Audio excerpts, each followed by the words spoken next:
الحمد لله وكفى وسلام على عباده الذين اصطفى ما بعد أعوذ بالله من الشيطان الرجيم بسم الله الرحمن الرحيم إن هذا القرآن يهدي للتي هي أقوم صدق الله العظيم عن العرباض بن سارية رضي الله تعالى عنه قال قال رسول الله صلى الله عليه وسلم من ختم القرآن فله دعوة مستجابة أو كما قال عليه الصلاة والسلام. قابل احترام بزرگوں عزیز دوستوں، سب سے پہلی بات یہ ہے کہ یہ موقع ہم سب کے لیے اللہ کی بارگاہ میں سجدہ شکر بجا لانے کا موقع ہے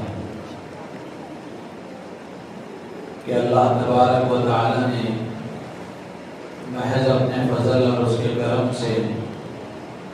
تراویح میں قرآن پاک پڑھنے اور سننے کا موقع عطا فرمایا۔ اس میں ہمارا کوئی کمال نہیں، اللہ کی توفیق شامل حال ہوئی، اللہ نے کرم فرمایا، فضل فرمایا، جس کے نتیجے میں ہم سب کے لیے پڑھنا سننا آسان ہوا۔ اللہ کی توفیق کے شامل حال ہونے کا اندازہ اس بات سے بھی ہوتا ہے کہ آپ نے بہت سے لوگوں کو دیکھا ہوگا، باوجود یہ کہ ان کے پاس فرصت ہے، اللہ نے صحت بھی عطا فرمائی ہے، تندرستی بھی عطا فرمائی ہے، لیکن اس کے باوجود تراویح میں قرآن کے سننے کی انہیں توفیق نہیں ہے۔ جنہوں نے قرآن پاک تراویح میں سنا ہے، ان کے لیے آج یہ خوشی اور سعادت کا موقع ہے کہ آج ان کا قرآن پاک بھی مکمل ہوا۔ تو اس طرح ایک تو یہ اللہ کے شکر ادا کرنے کا موقع ہے، جہاں یہ اللہ تعالیٰ کے شکر ادا کرنے کا موقع ہے، وہیں بقول حضرت مولانا مفتی رشید احمد صاحب لدھیانوی رحمۃ اللہ علیہ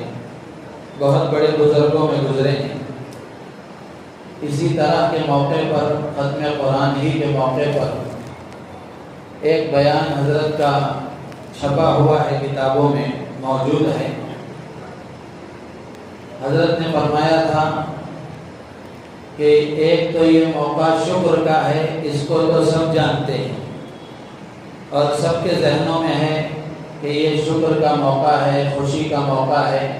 اللہ کے سامنے سجدہ شکر کے بجا لانے کا موقع ہے۔ یقیناً یہ ایسا موقع ہے۔ اسی کے ساتھ ساتھ دوسری بات یہ بھی ہے کہ یہ استغفار اور اللہ سے معافی مانگنے کا بھی موقع ہے۔ شکر کا موقع اس اعتبار سے ہے کہ اللہ تعالیٰ نے توفیق عطا فرمائی اور ہم نے روزانہ اہتمام کے ساتھ قرآن پاک پڑھا اور قرآن پاک سنا، اور استغفار کا موقع اس اعتبار سے ہے کہ جس طرح اس عبادت کا حق ادا کرنا چاہیے تھا وہ حق ہم سے ادا نہیں ہو سکا۔ قرآن کے پڑھنے کا جو حق تھا، قرآن کے سننے کا جو حق تھا، یقینی بات ہے کہ اللہ کی شان کے مطابق کون بندہ عبادت کر سکتا ہے اور کون دعویٰ کر سکتا ہے کہ اللہ تبارک و تعالیٰ کی شان کے مطابق اور اللہ کی منشا کے مطابق میں نے عبادت کی ہے، کوئی دعویٰ نہیں کر سکتا۔ تو اس موقع پر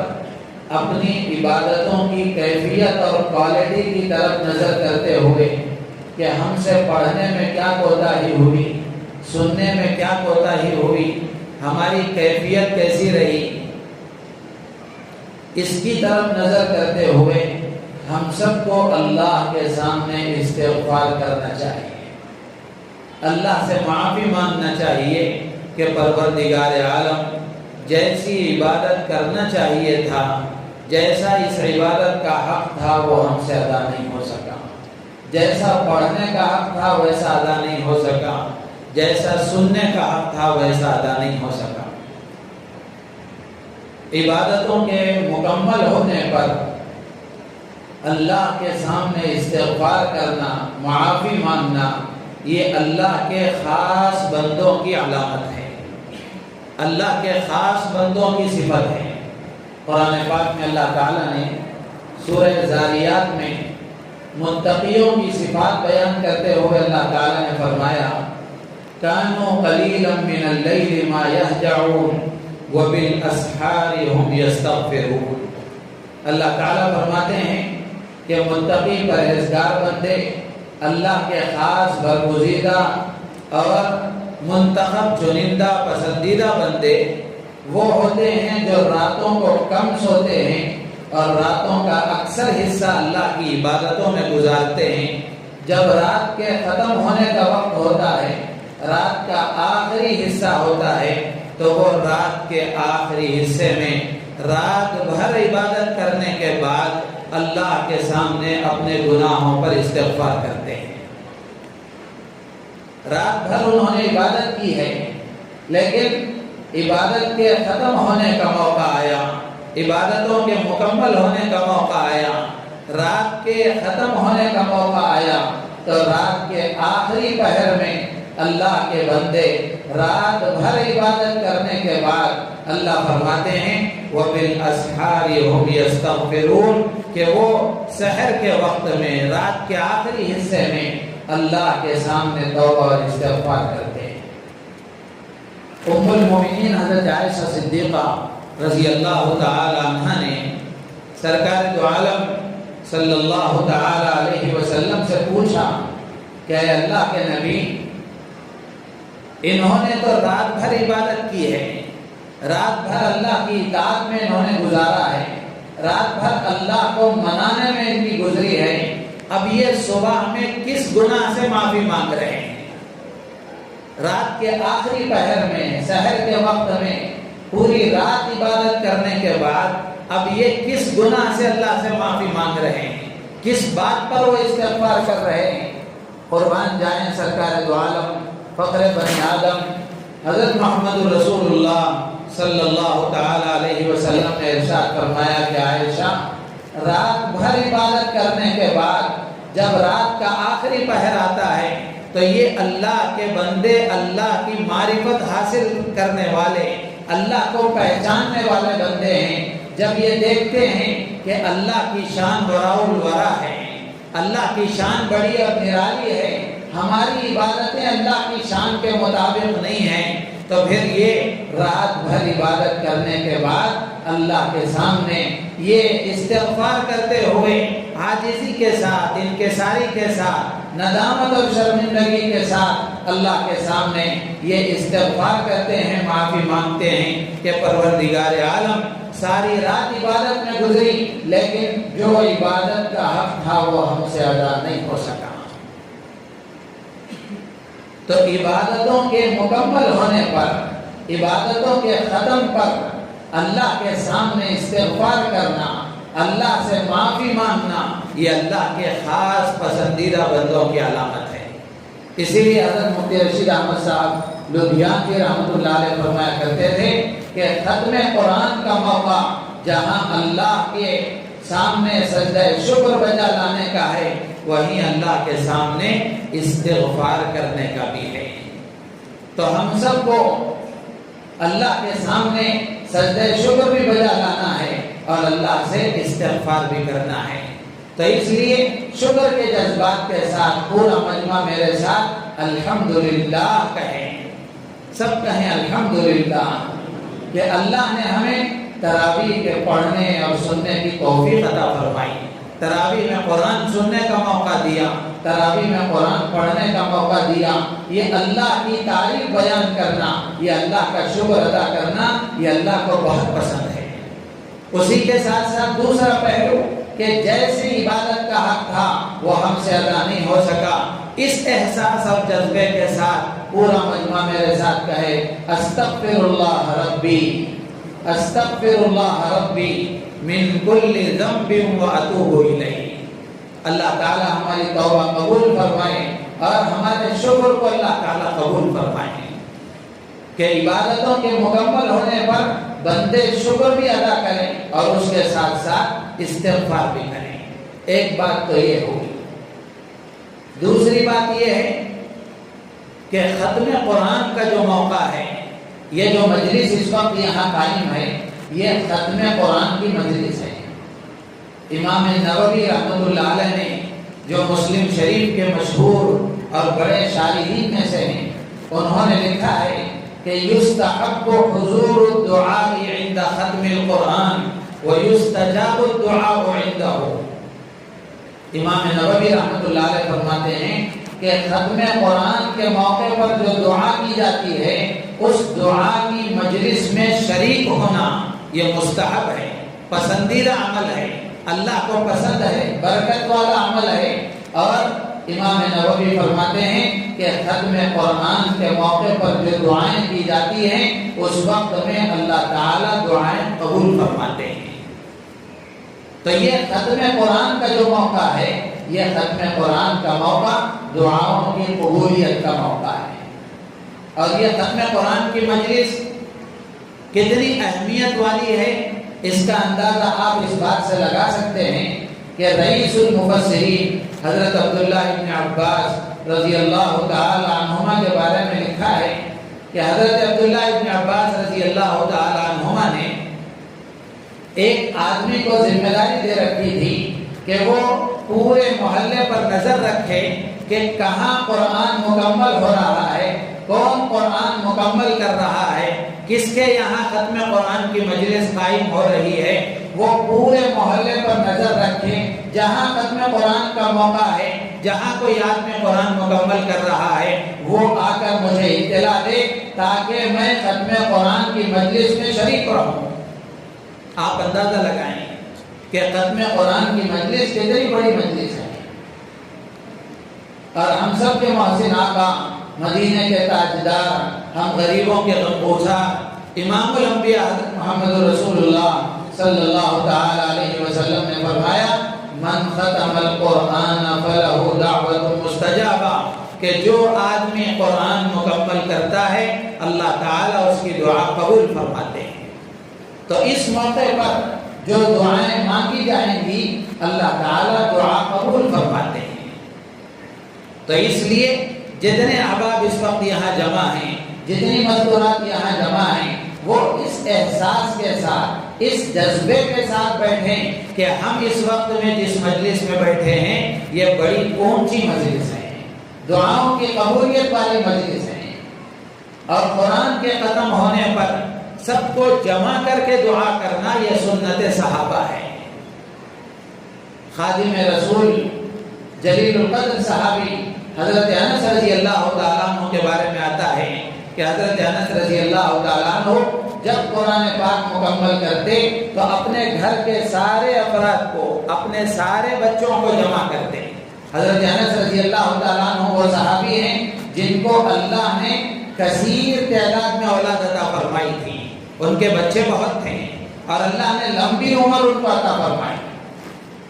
تو حضرت انس رضی اللہ تعالیٰ عنہ کے بارے میں آتا ہے کہ جب وہ قرآن پاک مکمل کرتے تو قرآن پاک مکمل ہونے پر اپنے گھر کے سارے افراد کو جمع کر کے دعا کا اہتمام کرتے تھے۔ اور حضرت عبداللہ ابن عباس رضی اللہ تعالیٰ عنہما کے صاحبزادے حضرت عبد الرحمن، ان کے بارے میں آتا ہے کہ جب قرآن پاک ختم کرنے کا ارادہ ہوتا تو وہ لوگوں کو جمع کرتے اور جمع کر کے کہتے کہ یہ موقع اللہ کی رحمتوں کے نزول کا ہے، کہ جہاں قرآن پاک کے مکمل ہونے پر لوگ جمع ہوتے ہیں اس مجلس پر اللہ کی رحمتیں نازل ہوتی ہیں۔ حضرت مجاہد رحمۃ اللہ علیہ فرماتے ہیں کہ ان الرحمت تنزل عند ختم القرآن، کہ ختم قرآن کے موقع پر رحمتیں نازل ہوتی ہیں، اللہ کی رحمتوں کا نزول ہوتا ہے۔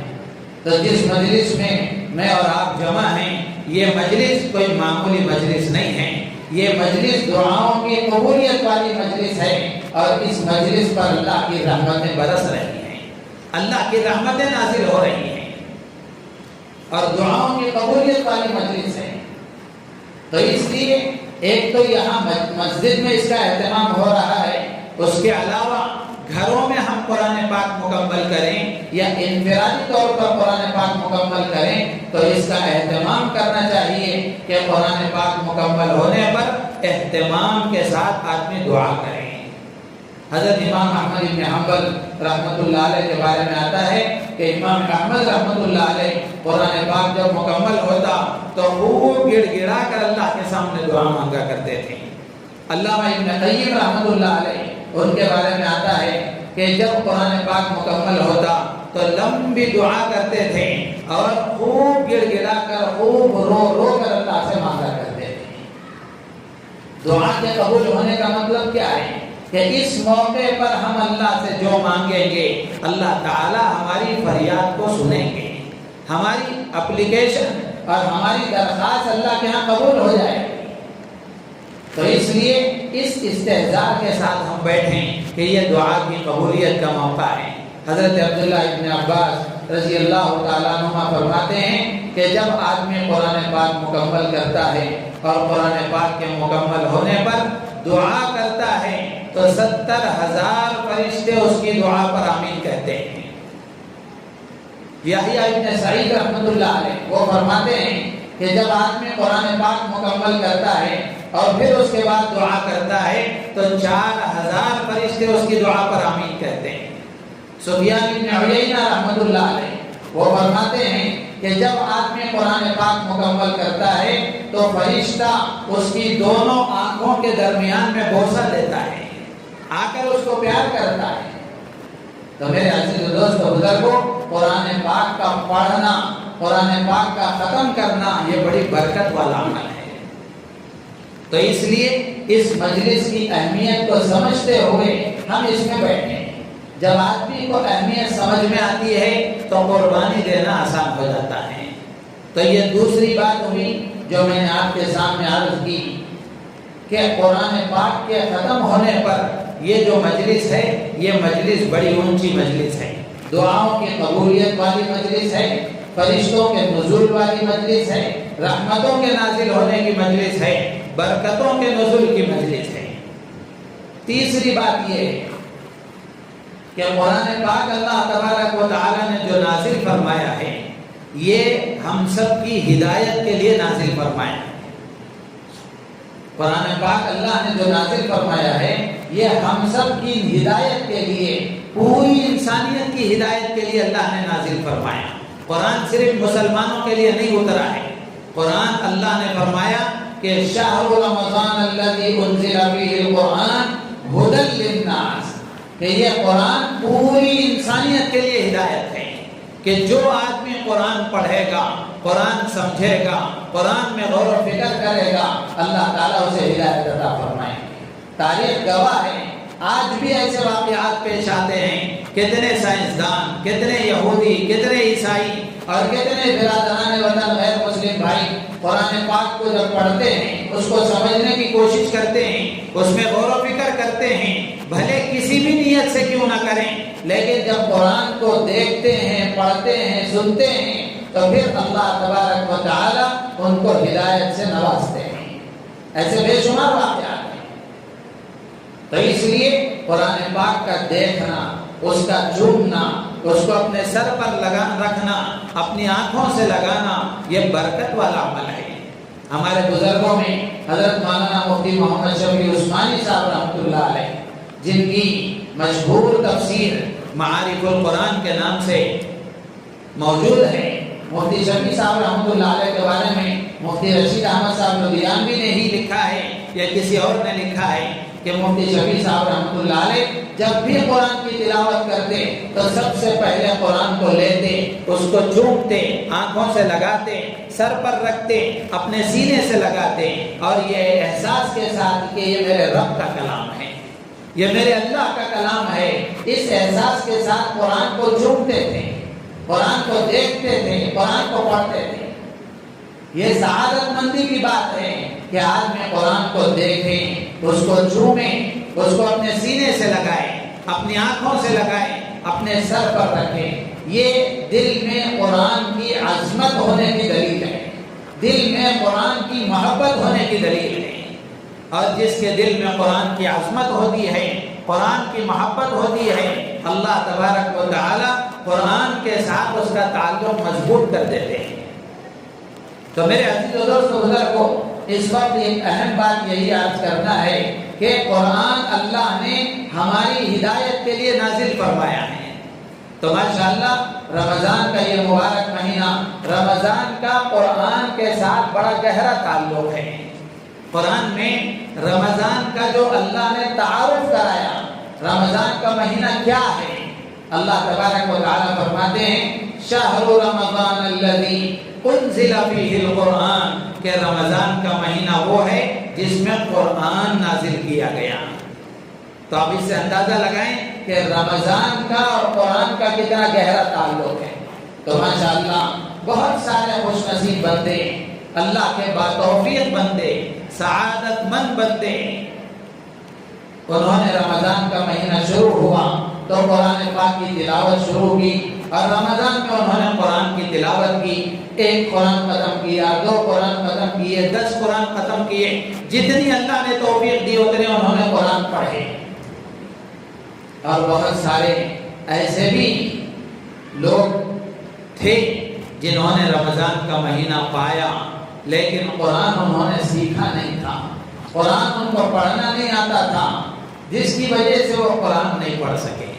میرے عزیز و دوست بزرگوں، یہ بات اچھی طرح ہمارے ذہن و دماغ میں ہونا چاہیے کہ کسی مسلمان کو قرآن دیکھ کر پڑھنا اگر نہیں آتا ہے تو یہ اس کے اندر سب سے بڑا عیب ہے، یہ عیب ہے اس کے اندر۔ ہاتھ و پیر کا نہ ہونا یا اعضاء کا ٹیڑھا میڑھا ہونا یہ عیب نہیں ہے، بلکہ عیب یہ ہے کہ آدمی قرآن کے علم سے جاہل رہے، قرآن کی تلاوت سے غافل رہے، قرآن دیکھ کر بھی اس کو پڑھنا نہ آئے۔ کتنے بڑے افسوس کی بات ہے کہ یہ قرآن اللہ نے میری ہدایت کے لیے نازل کیا ہے، لیکن مجھے قرآن دیکھ کر بھی پڑھنا نہیں آتا اور قرآن سے میرا کوئی تعلق نہیں ہے۔ کتنے مسلمان آپ کو ایسے ملیں گے؟ پرانے بڑے بوڑھے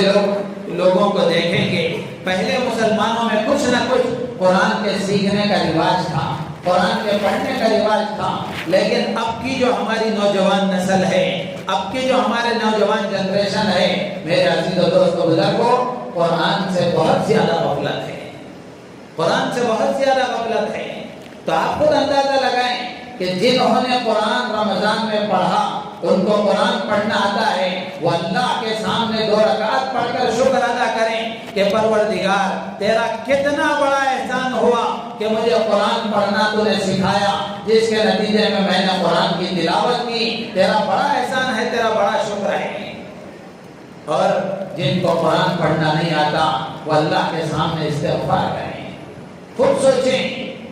سوچیں تنہائی میں بیٹھ کر کہ یہ قرآن اللہ نے میرے لیے نازل کیا تھا، میں نے اس کا کیا حق ادا کیا ہے۔ امام اعظم ابو حنیفہ رحمۃ اللہ علیہ کے حوالے سے غالباً لکھا ہے کتاب میں، فضائل قرآن میں بھی حضرت شیخ نے لکھا ہے کہ سال میں 2 مرتبہ قرآن پاک مکمل کرنا، ختم کرنا یہ قرآن کا حق ہے۔ اب جو مسلمان زندگی اس کی 30 سال 40 سال 50 سال 60 سال 70 سال گزر گئے لیکن قرآن کو پڑھنے کی توفیق نہیں ہوئی، قرآن کو سیکھنے کی توفیق نہیں ہوئی، قیامت کے دن یہ قرآن اپنے حق کا مطالبہ کرے گا، اللہ کے سامنے ہم کیا جواب دے سکیں گے؟ ہمارے پاس کیا عذر ہے؟ میرے عزیز دوستو بزرگوں، اس مبارک مجلس میں جن کو قرآن پڑھنا نہیں آتا، اب تک جو ہو گیا سو ہو گیا، جو ہو گیا سو ہو گیا۔ اس مبارک مجلس میں ہم نیت کر لیں یہ اللہ کی رحمتوں کے نازل ہونے کی مجلس ہے، دعاؤں کی قبولیت کی مجلس ہے، ختم قرآن کی مجلس ہے۔ اس مجلس میں مردوں سے عورتوں سے درخواست ہے کہ جن کو قرآن پڑھنا نہیں آتا وہ مضبوط اور پکا ارادہ کر لیں، آج ہی سے کوشش کریں، کسی عالم دین سے، کسی مجوب قاری قرآن سے، کسی حافظ قرآن سے جو قرآن صحیح پڑھانا جانتے ہیں، ان سے کچھ وقت لے کر کے روزانہ 1 گھنٹہ، آدھا گھنٹہ، پونا گھنٹہ وقت فارغ کرنے کو، قرآن کے سیکھنے کو اپنے اوپر فرض کر لیں، اپنے اوپر لازم کر لیں کہ میرے 24 گھنٹے کی زندگی میں سے روزانہ آدھا گھنٹہ قرآن سیکھنا میرے لیے لازم ہے، اس کے بغیر میرا دن مکمل نہیں ہوگا۔ اگر اسی طرح ہم کوشش کریں گے، لیکن میرے عزیز و دوستو بزرگوں، دیکھا یہ جا رہا ہے کہ مسلمانوں نے قرآن سے اپنا رشتہ بالکل ہی الگ کر لیا ہے، اس سلسلے میں بالکل ہی رغبت نہیں ہے۔ افسوس کی بات ہے، غالباً علامہ اقبال کا شعر ہے یا کسی اور کا شعر ہے کہ قرآن اگر کسی کو پڑھنا نہیں آتا، یہ یقیناً افسوس کی بات ہے، شرمندگی کی بات ہے، لیکن اس کے سیکھنے کا خیال بھی دل میں نہیں آتا، یہ اس سے بڑے افسوس کی بات ہے۔ شاعر کہتا ہے، وائے ناکامی متائے کارواں جاتا رہا، کارواں کے دل سے احساس زیاں جاتا رہا۔ ایک قافلہ ہے، قافلے والوں کا سامان لوٹ گیا، قافلے والوں کا سامان چوری ہو گیا، کسی نے لوٹ لیا، یقیناً یہ ان کے لیے نقصان کی بات ہے، یقیناً ان کے لیے نقصان کی بات ہے، لیکن قافلے والوں کے اندر اس سامان کے لٹ جانے کا افسوس بھی نہیں ہے، اس کا احساس بھی نہیں ہے، تو سامان کا لٹ جانا جتنے نقصان کی بات ہے، اس نقصان کا احساس ان کے اندر نہ ہونا یہ اس سے زیادہ بڑے افسوس کی بات ہے۔ کہ بالکل اسی طرح قرآن اگر پڑھنا نہیں آتا یہ یقیناً افسوس کی بات ہے، لیکن سیکھنے کا بھی کوئی خیال نہیں، اس کے لیے کوئی کوشش بھی نہیں، یہ اس سے بڑے افسوس کی بات ہے۔ تو اس لیے اس مبارک مجلس میں، آج کی مقدس رات میں قرآن کو سیکھنے کا ارادہ کریں، قرآن کو سیکھنے کا ارادہ کریں، مضبوط ارادہ کر کے آج سے کوشش کریں کہ اللہ کے کلام کو ہم سیکھیں گے اور روزانہ اس کی تلاوت کریں گے۔ قرآن کا حق ہے، جیسے ماں باپ کا حق ہے، اولاد کا حق ہے، بیوی کا حق ہے، شوہر کا حق ہے، پڑوسیوں کا حق ہے، حتیٰ کہ ہماری شریعت نے جانوروں کے حقوق تک بیان کیے ہیں، جانوروں کا حق ہم شریعت بتاتی ہے، کیا ہمارے اوپر قرآن کا کوئی حق نہیں ہے؟ مسلمان کو ٹھنڈے دل و دماغ سے سوچنا چاہیے، قرآن کا حق ہے کہ قرآن کو سیکھ کر اس کی تلاوت کی جائے، قرآن کی تلاوت کریں گے، اس میں سراسر ہمارا فائدہ ہے،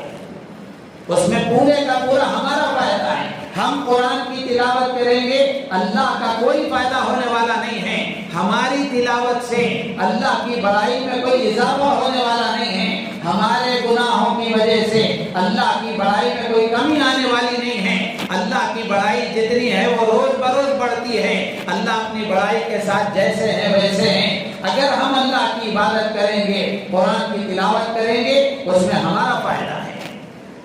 اس میں ہمارا فائدہ ہے۔ اللہ کے نبی علیہ السلام نے فرمایا، اقرأوا القرآن فإنه يأتي يوم القيامة شفيعا لأصحابه، او كما قال علیہ الصلوۃ والسلام، اللہ کے نبی نے فرمایا قرآن پڑھا کرو، قیامت کے دن یہ تمہارا سفارشی بن کر آئے گا، یہ قرآن تمہاری سفارش کرے گا، اللہ کے سامنے کہے گا پروردگار یہ میری تلاوت کرنے والا تھا، اس کو بخش دیجیے، اس کو جنت میں داخل کر دیجیے۔ اور تفسیر کے درمیان میں بھی بہت ساری صورتوں کے بارے میں نے آپ کے سامنے عرض کیا کہ سورہ یاسین کی تلاوت کریں گے، سورہ واقعہ کی تلاوت کریں گے، سورہ کہف کی تلاوت کریں گے، سورہ سجدہ کی تلاوت کریں گے، سورہ ملک کی تلاوت کریں گے، تو اس کے دنیا میں ہمیں کیا فائدے ملیں گے وہ آپ کے سامنے میں نے عرض کیے ہیں۔ تو قرآن کی تلاوت کریں گے، قیامت کے دن جو فائدہ ہمیں ملے گا وہ تو ملے گا ہی، لیکن قرآن کی تلاوت پر دنیا میں بھی ہمیں پورے کا پورا فائدہ ملے گا۔ تو اس لیے قرآن کی تلاوت کو اپنے اوپر لازم سمجھیں۔ یقیناً بہت سارے مسلمان جو رمضان میں تلاوت کرتے ہیں، افسوس کی بات یہ ہوتی ہے کہ جیسا ہی رمضان مکمل ہوتا ہے پھر وہ قرآن اٹھانے کی توفیق نہیں ہوتی۔ ایسا نہ کریں، ایسا نہ کریں، بلکہ رمضان میں یقیناً ایک عبادت کا شوق ہوتا ہے، اور رمضان کی برکت کی وجہ سے عبادتوں کی طرف طبیعت زیادہ چلتی ہے، روزے کی برکت سے عبادتوں میں جی زیادہ لگتا ہے۔ تو رمضان میں ہم روزانہ 3 پارے پڑھتے تھے، 5 پارے پڑھتے تھے، 1 پارہ پڑھتے تھے، تو تھوڑی مقدار کم کر لیں لیکن معمول کا ناغہ نہ کریں۔ روزانہ 2 پارہ پڑھیں، روزانہ 1 صفحہ پڑھیں، روزانہ 1 پارہ پڑھیں، لیکن روزانہ اللہ کے کلام کو کھول کر دیکھ کر اس کو پڑھنے کی جو عادت رمضان میں ہم نے شروع کی ہے اس کو کبھی ختم نہ کریں۔ اس لیے کہ ام المومنین، ہم سب کی ماں ام المومنین حضرت عائشہ صدیقہ رضی اللہ تعالیٰ عنہ روایت فرماتی ہیں، اللہ کے نبی علیہ الصلوۃ والسلام نے فرمایا احب الاعمال الی اللہ ادومها وان قل، کہ اللہ کو سب سے زیادہ پسندیدہ عمل وہ ہے جو کنٹینیو کیا جائے، پابندی کے ساتھ کیا جائے، تسلسل کے ساتھ کیا جائے، ہمیشہ کیا جائے، بھلے تھوڑا کیوں نہ ہو۔ تو رمضان میں اللہ نے ہمیں توفیق دی، ہم نے شروع کیا ہے، تو اب اس معمول کو سال بھر باقی رکھیں، سال بھر باقی رکھیں، روزانہ قرآن کی تلاوت کریں گے، اس کی برکتیں اپنے سر کی آنکھوں سے دیکھیں گے کہ کتنا ہماری زندگی میں اس کا فائدہ محسوس ہوتا ہے۔ جیسے سورہ یاسین ہے، کتابوں میں لکھا ہے کہ سورہ یاسین اگر کوئی آدمی صبح میں دن کے شروع میں پڑھتا ہے، اللہ تعالیٰ دن بھر اس کی حاجتیں پوری فرماتے ہیں، دن بھر اس کے کاموں میں آسانی فرماتے ہیں۔ حضرت عبداللہ ابن مسعود رضی اللہ تعالیٰ عنہ فرمایا کرتے تھے، جو یہ چاہتا ہے کہ اس کی زندگی میں آسانی ہو، سہولت ہو، عافیت ہو، اس کو چاہیے کہ وہ سورہ یاسین کو اپنا معمول بنا لے۔ تو اس لیے گزارش اس بات کی ہے کہ روزانہ قرآن کی تلاوت کا ہم معمول بنائیں۔ رمضان میں جو تلاوت ہم نے شروع کی ہے اس کو اللہ کے لیے ختم نہ کریں، بلکہ رمضان کے علاوہ بھی مسجد میں موقع ملے ہر نماز کے بعد 1 صفحہ آدھا صفحہ پڑھ لیا کریں، یا پھر اپنے کاروباری مصروفیت کی وجہ سے صرف نماز کا موقع ملتا ہے، باقی وقت میں اس کی فرصت نہیں ملتی، جب کام اوقات سے فارغ ہو کر گھر آیا کریں تو جہاں گھر والوں کو ہم وقت دیتے ہیں، بچوں کو وقت دیتے ہیں، بیوی کو وقت دیتے ہیں، ماں باپ بھائی بہنوں کو وقت دیتے ہیں، اس طرح اپنے اوپر لازم کر لیں 15 منٹ، آدھا گھنٹہ، 10 منٹ، 20 منٹ قرآن کی تلاوت کے لیے بھی فارغ کریں گے انشاءاللہ۔ اللہ ہم سب کو توفیق عطا فرمائے۔ یہ قرآن کا حق ہے، قرآن کی تلاوت کرنا۔ اسی کے ساتھ ساتھ جیسے میں نے پہلے عرض کیا کہ یہ قرآن ہماری ہدایت کے لیے آیا ہے، ہمیں گائیڈ کرنے کے لیے آیا ہے، یہ گائیڈ بک ہے۔ یہ قرآن مردوں کے ایصال ثواب کی کتاب نہیں ہے، بلکہ زندوں کی رہبری کرنے والی کتاب ہے، زندوں کو راستہ بتانے والی کتاب ہے، زندوں کو زندگی گزارنے کا طریقہ بتانے والی کتاب ہے۔ لیکن افسوس کی بات یہ ہے کہ مسلمانوں نے اس کو مردوں کے ایصال ثواب کی کتاب بنا لیا۔ کوئی مرتا ہے، دنیا سے جاتا ہے تو قرآن کی تلاوت کا خیال آتا ہے، جبکہ یہ قرآن ہماری ہدایت کے لیے آیا ہوا کلام ہے، ہماری ہدایت اور رہبری کے لیے بھیجا گیا کلام ہے۔ قرآن میں اللہ فرماتے ہیں ان ھذا القرآن یہدی للتی ہی اقوم، کہ یہ قرآن وہ راستہ دکھاتا ہے جو سیدھا ہے۔ اب ظاہر سی بات ہے قرآن سے ہدایت کس کو ملے گی، قرآن سے رہبری کس کو ملے گی؟ کیا صرف تلاوت کرنے سے رہبری حاصل ہو جائے گی؟ کیا صرف قرآن کی تلاوت کرنے سے قرآن سے رہبری حاصل ہو جائے گی؟ نہیں ہو سکتی، بلکہ قرآن کو سمجھنا بھی ضروری ہے، قرآن کو سمجھنا بھی ضروری ہے۔ کتنی جگہ قرآن میں اللہ نے یا ایھا الذین آمنوا، یا ایھا الذین آمنوا، یا ایھا الذین آمنوا فرمایا، لیکن ایمان والے کو پتہ ہی نہیں کہ اللہ اس سے کیا کہہ رہا ہے۔ اور مسلمانوں کا یہ تاثر بن گیا ہے کہ قرآن کی تلاوت تو عام مسلمانوں کا بھی کام ہے، لیکن قرآن کا سمجھنا یہ علماء کا کام ہے، یہ ہمارا کام نہیں ہے۔ ایک حد تک یہ بات درست ہے، لیکن پورے حد تک بات درست نہیں ہے۔ قرآن میں اللہ تبارک و تعالیٰ نے قرآن میں جو مضامین بیان فرمائے ہیں، قرآن میں کچھ احکامات والی آیتیں ہیں جن میں اللہ نے احکامات بیان فرمائے ہیں، نکاح کے، طلاق کے، نماز کے، روزے کے، حج کے اور فلاں فلاں فلاں۔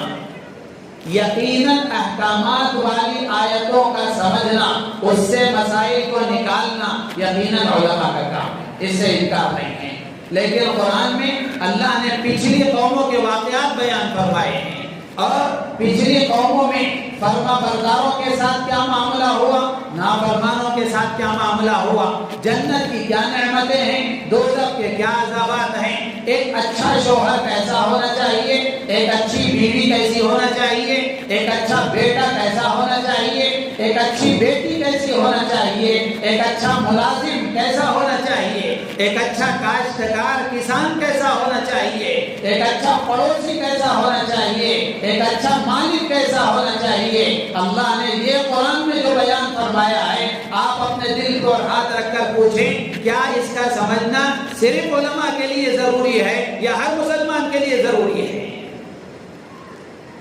جو باپ ہے اس کو سمجھنا ضروری ہے کہ ایک اچھا باپ بننے کے لیے اللہ قرآن میں کیا کہتا ہے۔ جو بیوی ہے اس کے لیے ضروری ہے ایک اچھی بیوی کیسی ہوتی ہے، قرآن میں اللہ نے اس کے لیے کیا فرمایا ہے۔ تو میرے عزیز دوستو بزرگوں، قرآن کو سمجھ کر پڑھنا یہ قرآن کا حق ہے۔ اب تک ہم نے جو غلطی کی ہے کہ قرآن کو سمجھے بغیر ہم نے یوں ہی زندگی گزار دی۔ ہاں یہ بات ذہن میں رکھیں، اس سے بالکل انکار نہیں ہے کہ بغیر سمجھے قرآن اگر پڑھیں گے، اللہ کی ذات عالی سے امید ہے بلکہ یقین ہے قرآن حدیثوں کے مطابق کہ اللہ تبارک و تعالی اس کے حرف حرف پر ثواب عطا فرمائیں گے۔ لیکن قرآن صرف تلاوت کے لیے نازل نہیں ہوا، قرآن صرف تلاوت کے لیے نازل نہیں ہوا، بلکہ قرآن سمجھنے کے لیے نازل ہوا، اس پر عمل کرنے کے لیے نازل ہوا۔ جب آدمی سمجھے گا، اس پر عمل کرے گا، تبھی اس کو اس سے ہدایت ملے گی، رہبری ملے گی، پھر اس کی برکتیں وہ اپنی زندگی میں دیکھے گا۔ صحابہ بتاتے ہیں اللہ کے نبی علیہ السلام کا عمل یہ تھا، اللہ کے نبی صرف الفاظ نہیں سکھاتے تھے بلکہ اس کے معانی بھی بتاتے تھے۔ حضرت عبداللہ بن مسعود رضی اللہ تعالیٰ عنہ فرماتے ہیں کہ ہم اللہ کے نبی علیہ السلام سے 10 آیتیں سیکھتے تھے، جب اس وقت تک آگے نہیں بڑھتے تھے جب تک ان کے معانی اور مطالب نہ سیکھ لیتے اور اس پر عمل نہ کر لیتے۔ تو اس سے معلوم ہوا کہ اللہ کے نبی صرف الفاظ نہیں سکھاتے تھے، اس کے ساتھ ساتھ اس کے معانی بتاتے تھے، اس کی تشریحات بتاتے تھے۔ تو اس لیے قرآن کو سیکھنے کی اور سمجھنے کی کوشش کریں،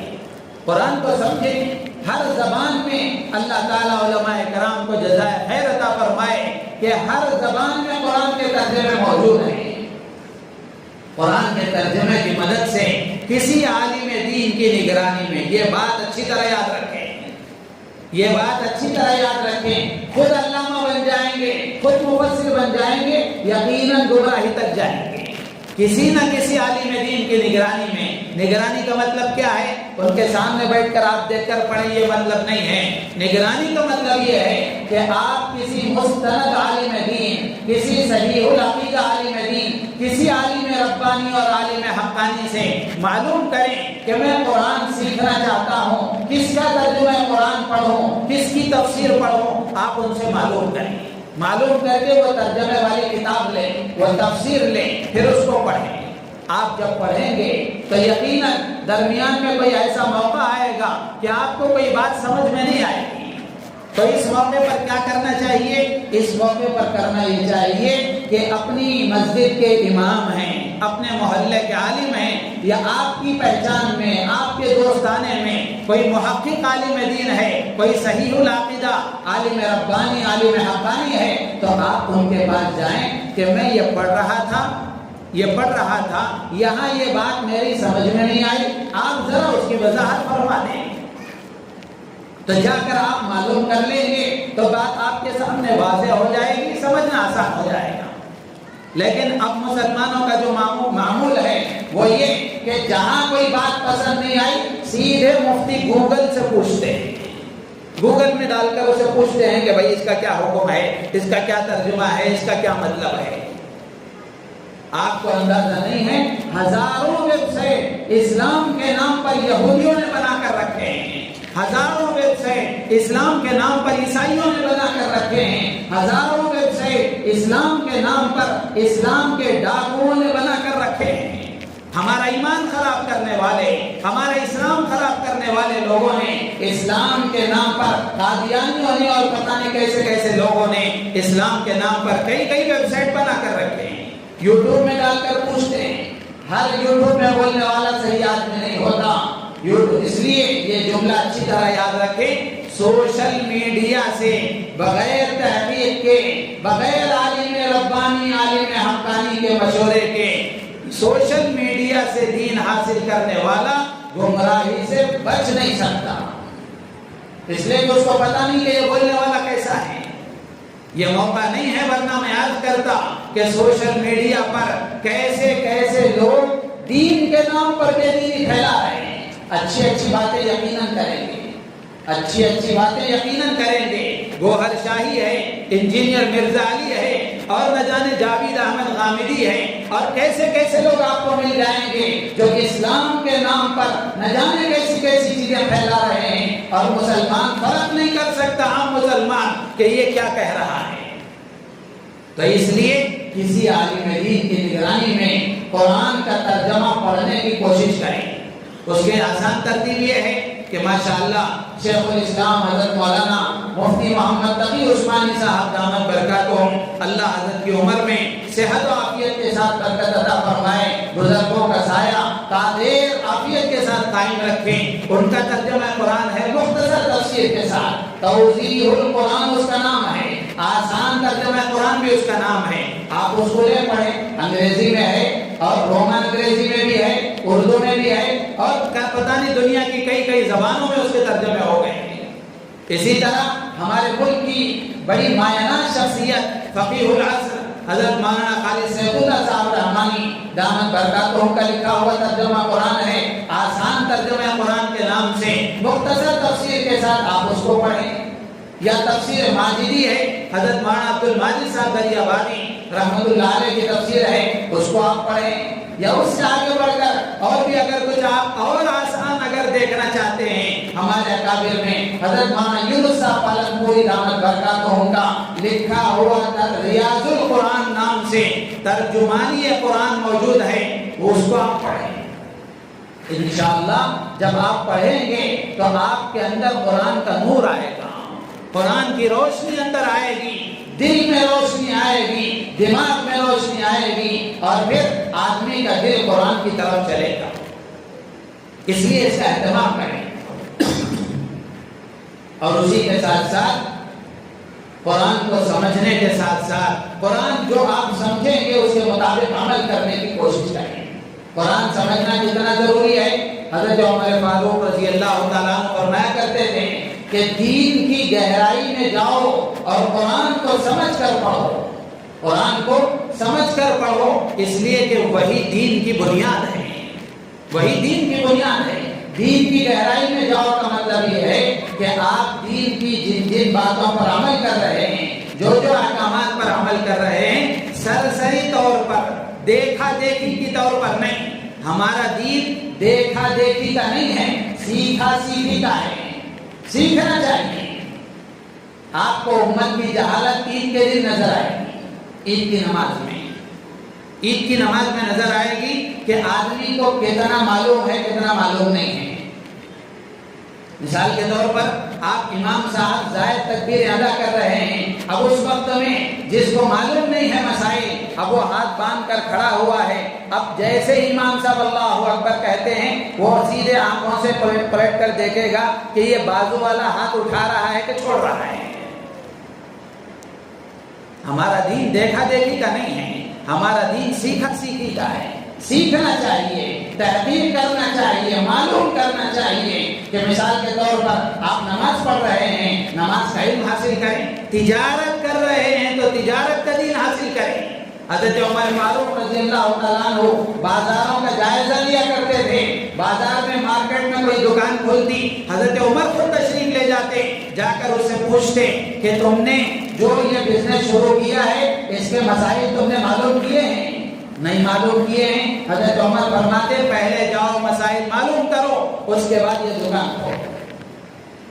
تو میرے عزیز دوست بزرگوں، قرآن کو سمجھ کر پڑھنے کی کوشش کریں۔ حضرت عمر بن عبدالعزیز رحمۃ اللہ علیہ فرمایا کرتے تھے کہ لوگوں کو قرآن سکھاؤ، اس لیے کہ قرآن کے سیکھنے اور سمجھنے سے دلوں میں ایک روشنی پیدا ہوگی، دلوں کو زندگی ملے گی، دل زندہ ہوں گے،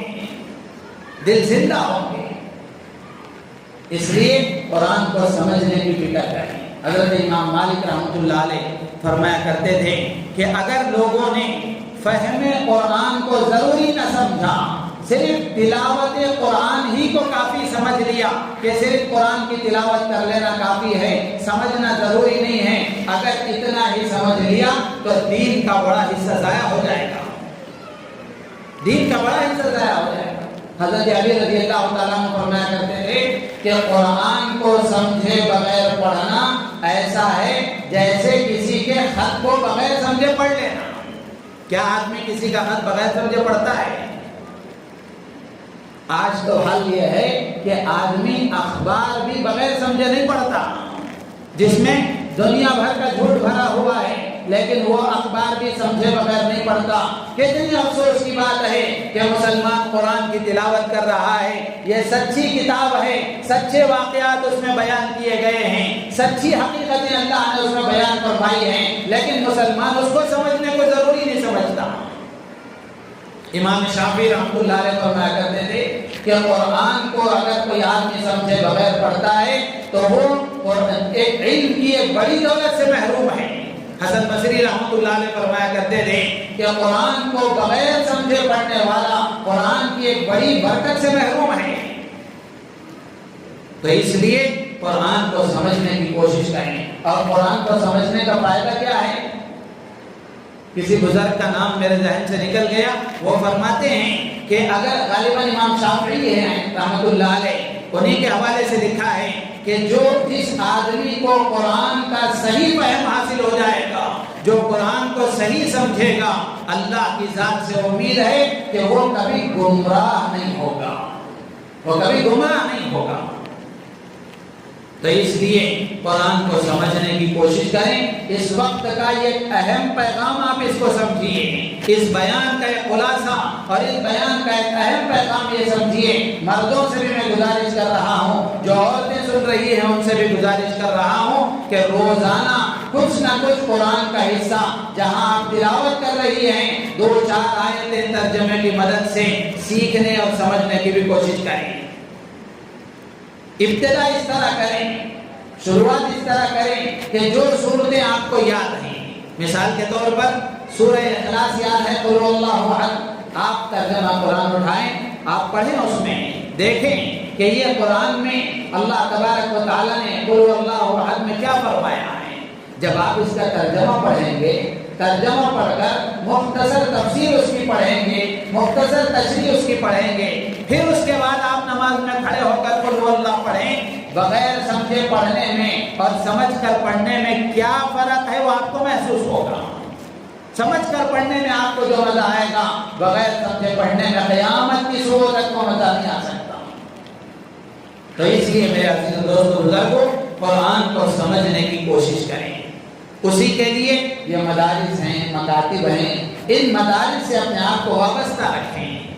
مدارس سے آپ کو وابستہ رکھیں۔ ماشاءاللہ یہاں بھی شاید اس کا انتظام ہوگا۔ شہر میں کئی مدارس ایسے ہیں کہ جو بچے شام کے اوقات میں کالج وغیرہ کو جاتے ہیں، شام کے اوقات میں ڈیوٹی وغیرہ کرتے ہیں، ایسے لوگ صبح کے اوقات میں کسی مدرسے میں داخلہ لے کر کے صبح میں فجر کے بعد سے لے کر عصر تک 3:30-4 بجے تک کسی مدرسے میں داخلہ لے کر قرآن کو سیکھنے، سمجھنے، قرآنی علوم کو حاصل کرنے کی کوشش کریں۔ اور جو صبح کے موقع پر جاتے ہیں وہ شام کے موقع پر جا کر قرآنی علوم کو حاصل کرنے کی کوشش کریں، اس لیے کہ دین سے جاہل ہونا یہ سب سے بڑا عیب ہے۔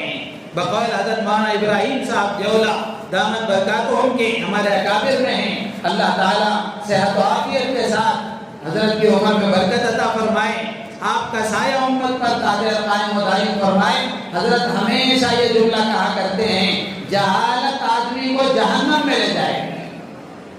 جہالت آدمی کو جہنم میں لے جائے گی، اس لیے کہ حضرات انبیاء کرام علیہم الصلوات والتسلیمات کے دنیا میں آنے سے پہلے دو چیزیں ہوا کرتی تھیں اور نبیوں کے آنے کے بعد دو چیزیں آیا کرتی تھیں۔ نبیوں کے آنے سے پہلے قوموں میں جہالت ہوتی تھی اور کفر اور شرک ہوتا تھا، جہالت ہوتی تھی، کفر اور شرک ہوتا تھا۔ جب نبی آتے امت پر محنت کرتے، لوگوں کو اللہ کی طرف بلاتے اور ان کے درمیان میں محنت کرتے، جہالت کی جگہ علم الہی آتا تھا اور کفر کی جگہ ایمان آتا تھا۔ یہ دو بنیادی چیزیں ہیں، یہ دو بنیادی چیزیں ہیں۔ امام غزالی رحمۃ اللہ علیہ نے لکھا ہے، دنیا کی سب سے بڑی یہ دو نعمتیں ہیں، سب سے بڑی یہ دو نعمتیں ہیں، ایمان اور علم نبوت، یہ دو بڑی نعمتیں ہیں۔ تو اس لیے دین سے جاہل رہنا کوئی اچھی بات نہیں ہے۔ عورتوں سے بھی بطور خاص درخواست کروں گا کہ آپ کا کام صرف گھر میں کھانا پکانا، بچوں کو پالنا پوسنا، شوہر کی خدمت کرنا ہی نہیں ہے، بلکہ قرآن سیکھنا بھی آپ کی ذمہ داری ہے، آخرت کی تیاری کرنا بھی آپ کی ذمہ داری ہے۔ یہ قرآن اللہ نے آپ کے لیے بھی نازل کیا ہے، آپ کی ہدایت کے لیے بھی یہ قرآن آیا ہے۔ شوہروں کی ذمہ داری ہے اپنی بیویوں کے لیے کوئی ٹائم ٹیبل ایسا بنا کر دیں جس میں وہ قرآن سیکھیں، قرآن کی تعلیم حاصل کریں۔ ماں باپ کی ذمہ داری ہے اپنی اولاد کو کچھ نہ کچھ وقت فارغ کر کے دین کا علم حاصل کرائیں۔ بات آ گئی تو ہمیشہ میں یہ بات عرض کیا کرتا ہوں، ہر جگہ میں نے یہ بات عرض کی ہے کہ اپنے چھوٹے بچوں کو مسجد کے مکتب میں بھیج کر دین کا علم حاصل کرانے کی کوشش کریں۔ آپ پوچھیں گے کہ مسجد کا ہی مکتب کیوں ضروری ہے؟ یقیناً ضروری نہیں ہے۔ اگر کوئی درخت کے نیچے بیٹھ کر قرآن صحیح پڑھانے والا پڑھائے اور کوئی صحیح طلب سے پڑھنے والا پڑھے تو یقیناً قرآن اس کو آ جائے گا، لیکن مسجد کے مکتب کی قید ہم اس لیے لگا رہے ہیں کہ بچہ بچپن سے اگر مسجد کے مکتب میں آ کر قرآن سیکھے گا، قرآن پڑھے گا، تو جہاں وہ قرآن کی تعلیم حاصل کرے گا وہی سب سے بڑا فائدہ یہ ہوگا کہ بچپن ہی سے اس کا تعلق مسجد سے ہو جائے گا، بچپن ہی سے وہ مسجد کو آنے جانے والا بنے گا۔ ورنہ کتنے مسلمان آپ کو ایسے ملیں گے کہ خبر میں پیر لٹک رہے ہیں لیکن مسجد کی سیڑھیاں چڑھنے کی توفیق نہیں ہے۔ میرے عزیز دوستو بزرگوں، یہ چھوٹے چھوٹے بچے جو مسجدوں میں بھلے آواز ہی کیوں نہ کریں، یہ جو آ رہے ہیں مسجدوں میں چہل پہل چل رہی ہے، یہ اچھی علامت ہے کہ اس نسل کا تعلق مسجد سے ہے۔ تو اس لیے اپنے بچوں کو آپ کتنے ہی بڑے مالدار کیوں نہ ہو، کتنے ہی بڑے اونچے خاندان کے کیوں نہ ہو، اللہ کے گھر سے بڑا کوئی نہیں ہو سکتا، اللہ کے قرآن سے بڑا کوئی نہیں ہو سکتا۔ گھروں میں بلا کر پڑھانے کی جو عادت ہے اللہ کے لیے اس کو ختم کریں۔ گھروں میں بلا کر کسی حافظ قرآن کو، کسی عالم دین کو گھروں میں بلا کر پڑھانے کی عادت اللہ کے لیے ختم کریں۔ گھروں میں آپ بلا کر پڑھائیں گے، مینٹالٹی طور پر آپ کے سامنے میں یاد کروں تو اگر گھر میں آپ بلا رہے ہیں، پہلی بات تو یہ ہے کہ بچے کے اندر کوئی اس کا احترام نہیں ہوگا۔ مثال کے طور پر فجر کے بعد حضرت آئے ہیں، بچہ سو رہا ہے، جیسے ہی دستک ہوئی یا بیل بجایا، امی جاتی ہیں تیزی سے بھاگتی ہوئی کہ بیٹا اٹھو فوراً حضرت آئے ہیں۔ اب وہ بچہ بھاگے آنکھیں لگڑتا ہوا پوچھتا ہوا آدھی نیند میں آئے گا، حضرت کے سامنے بیٹھے گا، وہ ہے چوتھے آسمان پر، حضرت محنت کر کے اسے کسی نہ کسی طریقے سے پہلے آسمان پر لائیں گے اور جو کچھ سکھانا ہے وہ سکھا کر چلے جائیں گے۔ اب بچہ پہلے آسمان سے جب نیچے اتر کر زمین پر آئے گا اس کو کچھ پلے نہیں پڑے گا، کچھ پلے نہیں پڑے گا۔ اور اسی طریقے سے بچہ اگر مسجد کو آئے گا تو اس کے ذہن میں یہ بات آئے گی کہ میں قرآن سیکھنے جا رہا ہوں، میں دین سیکھنے جا رہا ہوں۔ اگر استاد گھر کو آ کر پڑھائے گا، بچے کے ذہن میں یہ آئے گا کہ مجھے تو اس سے کوئی مطلب نہیں ہے، یہ اپنی ضرورت کے لیے یہاں آ رہے ہیں، یہ اپنی ضرورت کے لیے یہاں آ رہے ہیں۔ تو اس لیے میرے عزیز و دوست بزرگوں، جیسے کارگزاری میں صدر صاحب نے، اقبال بیگ صاحب نے بتایا، اللہ کے لیے ایسا نہ کریں، اپنے گھروں میں بلا کر پڑھانے کا جو رواج ہے اس کو بالکل ختم کریں۔ اس کے بڑے نقصانات ہیں، بڑے نقصانات ہیں۔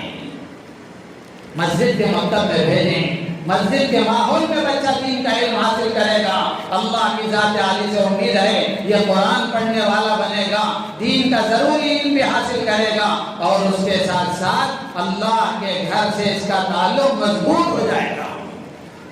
اور جس کا تعلق اللہ کے گھر سے ہو جاتا ہے، اللہ کے نبی نے فرمایا کہ جو مسجد کو آنے جانے والا ہے اس کے ایمان والا ہونے کی گواہی دو، اس کے ایمان والا ہونے کی گواہی دو۔ تو بچپن سے اپنے بچوں کو مسجد میں داخل کریں۔ اس کے ساتھ ساتھ بڑوں سے بھی میں عرض کروں گا کہ صرف بچوں کا معاملہ نہیں ہے، بہت سارے لوگ بہت ہی شفقت کے ساتھ یہ کہہ دیتے ہیں کہ حضرت ہم تو نہیں پڑھ سکے، کم از کم اپنے بچوں کو تو پڑھا لیں گے۔ دیکھنے میں بہت اچھا جملہ ہے، میں اکثر ایسے لوگوں سے عرض کیا کرتا ہوں کہ آپ کے بچوں کو پڑھا لینے کی وجہ سے آپ کے نہ پڑھنے کی کمی قیامت تک پوری نہیں ہوگی۔ آپ کے نہ پڑھنے کی جو کمی ہے آپ کے بچوں کو پڑھا لینے سے پوری نہیں ہوگی، آپ کے نہ پڑھنے کی کمی آپ کے ہی پڑھنے سے پوری ہوگی۔ اس لیے بڑوں سے بھی درخواست کروں گا کہ ماشاءاللہ یہاں بالغان کا بھی انتظام ہوگا، عشاء کے بعد یا فجر کے بعد جیسا موقع ہو جو ترتیب یہاں بنائی جائے، روزانہ کچھ وقت فارغ کر کے نوجوان بچوں سے بھی عرض کروں گا، بڑی عمر والوں سے بھی عرض کروں گا کہ عشاء کے بعد یا فجر کے بعد کچھ وقت فارغ کر کے قرآن سیکھیں۔ قرآن دیکھ کر ناظرہ پڑھنا آتا ہے، آپ یہ سمجھ کر اطمینان میں نہ رہ جائیں۔ بہت سارے لوگوں کو جب یہ تشکیل کی جاتی ہے، بتایا جاتا ہے کہ آپ کسی نہ کسی مکتب سے جڑ کر پڑھیں، تو حضرت میرا تو قرآن ختم ہو گیا، مجھے قرآن پڑھنا آتا ہے۔ صرف ناظرہ قرآن پڑھ لینا کافی نہیں ہے، بلکہ اس سے آگے بھی دین سیکھنا ضروری ہے۔ اردو زبان آپ سیکھیں، اردو زبان آپ سیکھیں۔ بقول مفکر اسلام حضرت مولانا خلیل الرحمن سجاد نعمانی دامت برکاتہم کے اللہ صحت و عافیت کے ساتھ حضرت کی عمر میں برکت عطا فرمائے، ایک موقع پر حضرت نے فرمایا کہ ہمارے ملک میں، پڑوسی ملک میں، اور اس طرح بر صغیر میں اردو زبان گویا کہ اسلام کی زبان ہے، گویا اسلام کی زبان ہے۔ مطلب اس کا یہ ہے کہ سب سے بڑا لٹریچر اور مواد اسلام کا عربی زبان میں ہے، اس کے بعد سب سے زیادہ پہلے فارسی میں تھا، اردو زبان میں ہے۔ تو اگر کسی کو صحیح طریقے سے اردو پڑھنا آ گیا، صحیح طریقے سے اردو سمجھنا آ گیا، اگر اس کے اندر دین کی طلب پیدا ہو گئی، وہ کسی عالم دین کی نگرانی میں معلوم کرے گا کہ میں یہ مسائل سیکھنا چاہتا ہوں، یہ چیزیں معلوم کرنا چاہتا ہوں، حضور کی سیرت پڑھنا چاہتا ہوں، اور مسلمانوں کی تاریخ پڑھنا چاہتا ہوں، ہمارے ملک کی تاریخ پڑھنا چاہتا ہوں، اور آگے بڑھ کر نہ جانے کیا کیا پڑھنا چاہتا ہوں۔ اگر وہ معلوم کر کے کوئی اردو زبان کی کتاب لائے گا، پڑھے گا، تو دین کا بڑا حصہ معلوم کر لے گا۔ تو اس لیے بڑوں سے بھی درخواست کروں گا کہ فجر کے بعد اور عشاء کے بعد کچھ وقت فارغ کر کے ضرور مکتب سے فائدہ اٹھانے کی کوشش کریں۔ نوجوان بچیوں سے بھی، بڑی عمر کی خواتین سے بھی درخواست ہے کہ آپ بھی اس میں پیچھے نہ رہیں، آپ بھی اس میں پیچھے نہ رہیں۔ جب صبح کے اوقات میں، صبح میں 10-11 بجے کے بعد گھر کے مرد احباب اپنے کام و کاج کے لیے باہر جاتے ہیں، ان کے پاس وقت ہوتا ہے، ایسے وقت میں کسی نسوان مکتب سے جڑ کر کے آپ قرآن سیکھیں، دینی علوم حاصل کریں۔ تو بڑوں سے بھی درخواست ہے، اور اس سے آگے ایک بات عرض کر کے اپنی بات ختم کروں گا۔ نوجوان بچوں اور بچیوں سے بطور خاص درخواست ہے، اللہ کے لیے موبائل کے فتنے سے بچ جائیں، موبائل کے فتنے سے بچ جائیں، موبائل کے غلط استعمال سے بچ جائیں۔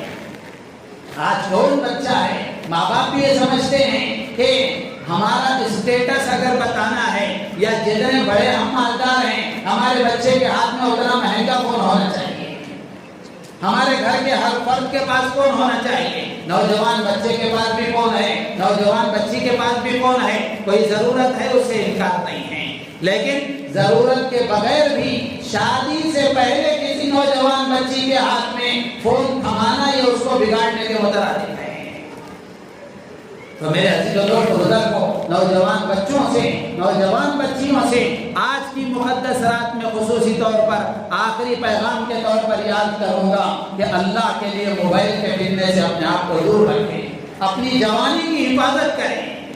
اپنی جوانی کی حفاظت کریں. بچیوں سے بھی گزارش ہے, بچوں سے بھی گزارش ہے, یہ جوانی اللہ کی طرف سے ایک امانت ہے. قیامت کے دن اللہ تبارک و تعالی جہاں پوری زندگی کا سوال فرمائیں گے, وہیں اللہ تبارک و تعالی بطور خاص جوانی کا سوال کریں گے کہ ہم نے تجھے جوانی دی تھی, یہ جوانی تو نے کہاں لگائی. آج ہماری جوانی کہاں لگ رہی ہے؟ چوراہوں پر, ہوٹلوں پر, موبائل میں, یوٹیوب پر, انسٹاگرام میں, واٹس ایپ میں, نہ جانے کون سی بلا میں ہماری نوجوانیاں گزر رہی ہیں. اللہ کے سامنے کیا جواب دیں گے؟ تو اس لیے بطور خاص درخواست ہے, اچھی نماز پڑھنے کی عادت ڈالیں.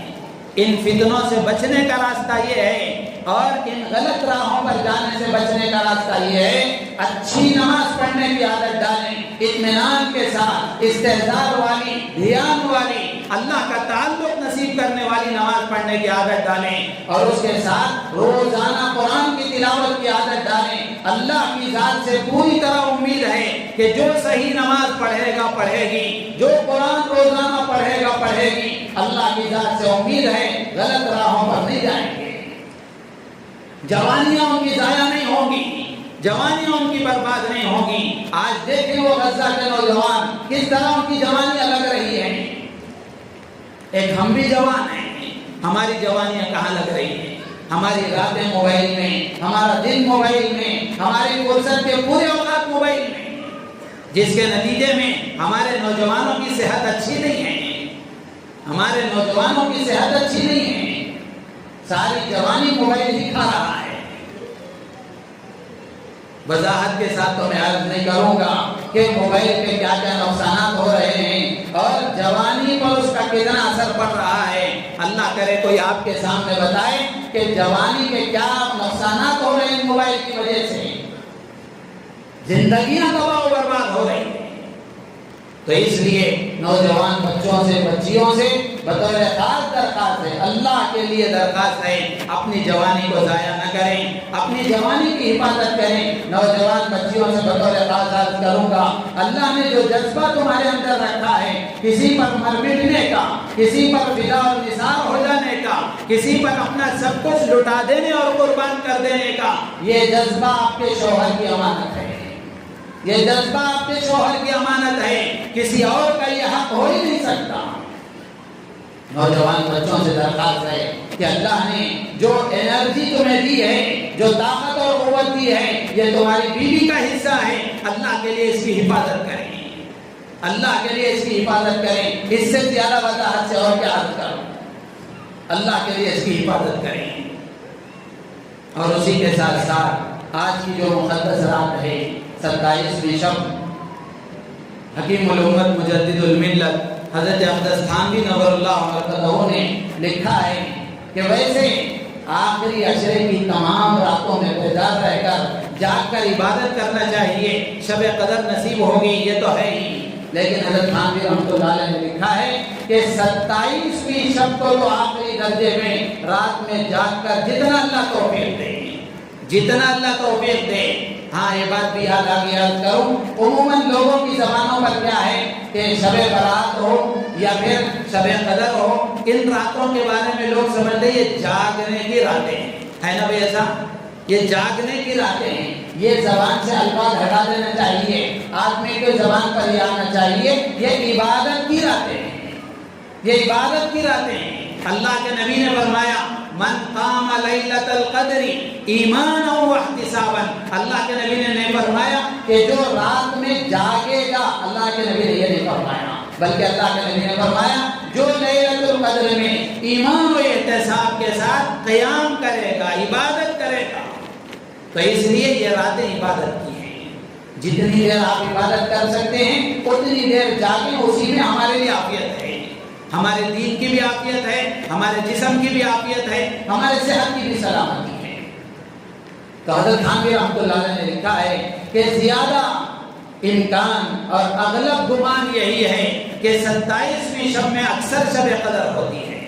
اکثر شب قدر ہوتی ہے۔ اس لیے حضرت تھانوی نور اللہ مرقدہ نے لکھا ہے کہ 27ویں شب کو تو آدمی آخری درجے میں جتنا اللہ توفیق دے زیادہ سے زیادہ بیدار رہ کر عبادتوں میں اپنا وقت لگائے تاکہ اللہ ہمیں شب قدر عطا فرمائے۔ آگے حضرت تھانوی رحمۃ اللہ علیہ نے لکھا ہے کہ اگر کسی بھی وجہ سے 27ویں شب میں شب قدر نہ بھی ہوئی، شب قدر نہ بھی ہوئی، اگر آدمی نے نیت کر کے کہ شب قدر اس میں ہوگی، اس گمان کے ساتھ اگر وہ آج کی رات میں عبادت کرے گا تو حضرت تھانوی رحمۃ اللہ علیہ فرماتے ہیں اللہ تعالیٰ کی ذات سے امید ہے اللہ تعالیٰ اسے شب قدر کا ثواب عطا فرمائیں گے۔ دلیل میں حضرت تھانوی نے بہت ساری باتیں لکھی ہیں، ایک دلیل میں عرض کر کے اپنی بات ختم کروں گا۔ حضرت تھانوی رحمۃ اللہ علیہ نے لکھا ہے میں یوں ہی آلتو فالتو نہیں پھینک رہا ہوں، بلکہ حضرت تھانوی فرماتے ہیں کہ انما الاعمال بالنیات، بخاری شریف کی پہلی روایت ہے، اللہ کے نبی نے فرمایا کہ اعمال کا دار و مدار نیتوں پر ہے، جیسی نیت آدمی کرتا ہے ویسا عمل اللہ کے ہاں قبول ہوتا ہے۔ ایک اور روایت میں خود حدیث قدسی اللہ فرماتے ہیں انا عند ظن عبدی بی، کہ بندہ میرے ساتھ جیسا گمان کرتا ہے میں بندے کے ساتھ ویسا سلوک کرتا ہوں، میں میرے بندے کے گمان کے قریب ہوتا ہوں۔ تو حضرت تھانوی فرماتے ہیں کہ اگر کسی وجہ سے شب قدر نہ بھی ہوئی کسی رات میں، 27 کی رات میں کسی سال میں، اگر آدمی اس گمان کے ساتھ کہ یہی شب قدر ہوگی عبادت کرے گا، اللہ کی ذات سے امید ہے اللہ اسے شب قدر کا ثواب عطا فرمائیں گے۔ تو اس لیے آج کی رات کو غنیمت سمجھیں اور خوب عبادت کریں۔ میرے عزیز و دوست و بزرگوں، کیسے ملک کے حالات ہیں اور کیسے عالم کے حالات ہیں یہ سب ہمارے سامنے ہیں، تو اس لیے بطور خاص درخواست ہے کہ خوب دعاؤں کا اہتمام کریں، خوب دعاؤں کا اہتمام کریں، خوب اللہ کے سامنے گر گرائیں کہ اللہ تعالیٰ ہمارے ملک کے حالات بھی درست فرمائیں، غزہ کے مسلمانوں پر رحم فرمائیں، فلسطین کے حالات کی اللہ تعالیٰ حفاظت فرمائیں، بیت المقدس کی اللہ تعالیٰ حفاظت فرمائیں، حرمین کی اللہ حفاظت فرمائیں۔ ہمیں خاص طور پر دعا کرنا چاہیے، کریں گے انشاءاللہ اللہ تعالیٰ ہمیں عمل کی توفیق عطا فرمائیں۔ آخر میں مسجد کے صدر محترم جناب اقبال بیگ صاحب اور مسجد کے سیکریٹری جناب امیر حمزہ صاحب اور ان کے تمام رفقاء کار پوری کمیٹی کا ممنون اور مشکور ہوں کہ انہوں نے مجھے یہاں ترقی کا موقع عطا فرمایا اور محبتوں سے نوازا اور پوری شفقتوں کا معاملہ فرمایا۔ اللہ تعالیٰ آپ کو جزائے خیر عطا فرمائے، آپ کی عمروں میں برکت عطا فرمائیں، صحت و تندرستی عطا فرمائیں۔ اسی طرح پورے محلے والوں کا اور پورے جتنے احباب اس وقت یہاں جمع ہیں سب کا ممنون و مشکور ہوں کہ اللہ تعالیٰ سب کو صحت و سلامتی عطا فرمائے۔ اسی کے ساتھ ساتھ مسجد حاضہ کے امام حضرت مولانا مفتی عبدالحسیب صاحب مفتاح قاسمی دامت برکاتہم، ان کا بھی مشکور ہوں کہ ماشاءاللہ انہوں نے بھی بڑی دوستانہ انداز میں تعلق باقی رکھا اور بڑی شفقتوں کا معاملہ فرمایا۔ ماشاءاللہ بڑے خوش الہان انداز میں، بڑے اچھے انداز میں قرآن پڑھتے ہیں، نماز میں دل لگتا ہے۔ اللہ تعالیٰ آپ کی آواز کی حفاظت فرمائے، نظر بد سے بچائیں۔ اسی طرح ممنون اور مشکور ہوں جناب حافظ قاری جنید احمد صاحب دامت برکاتہم کا کہ حضرت نے بڑی شفقت فرمائی، سماعت بھی فرمایا اور اس کے ساتھ ساتھ روزانہ بلا ناغہ اہتمام کے ساتھ، آپ کے علم میں تو ہے میری آواز کس طرح چل رہی تھی پورے رمضان میں، روزانہ عشاء کی نماز سے پہلے باقاعدہ دودھ وغیرہ گرم کر کے خود گرم کر کے لا کر پلاتے تھے اور روزانہ گرم پانی اور اس کے ساتھ ساتھ دواؤں وغیرہ کا بھی انتظام کرتے تھے۔ اللہ تعالیٰ اپنے شائع نشان آپ کو بدلاتا فرمائے۔ میں تمام کا شکریہ ادا کرتے ہوئے اپنی بات کو مکمل کرتا ہوں۔ اللہ تعالیٰ ہم سب کو قبول فرمائے، ہماری عبادتوں کو قبول فرمائے۔ اس رمضان کو اللہ تعالیٰ ہماری نجات کا، مغفرت کا اور پوری امت پر سے اپنی ناراضگی کے ہٹا لینے کا اللہ تعالیٰ ذریعہ بنائے۔ آمین۔ وآخر دعوانا ان الحمد للہ رب العالمین۔